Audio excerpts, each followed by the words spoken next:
তো বিয়ে করলে এই ধরনের মেয়েকে করবেন। রূপের সৌন্দর্য দেখে, টাকা পয়সা দেখে আর অন্যান্য বিষয়গুলো দেখে এত বেশি ইমপ্রেসড হওয়ার দরকার নেই। আপনি দেখবেন দিনদারিতা আছে কিনা।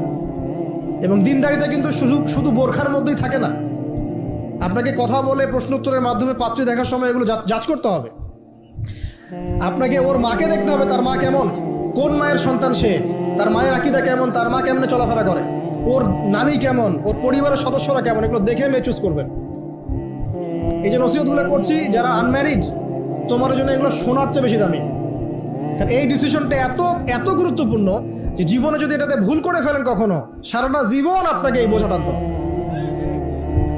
এবং এমন কষ্ট আসবে যেটা আপনার ওই যে বিয়ের পর নতুনত্বর সাময়িক সুখ থাকে 1 বছর 2 বছর 2.5 বছর 3 বছর পরে দেখবেন সারা জীবনটা জাহান্নাম হয়ে গেছে। তো একটা নসিহত, বাড়ির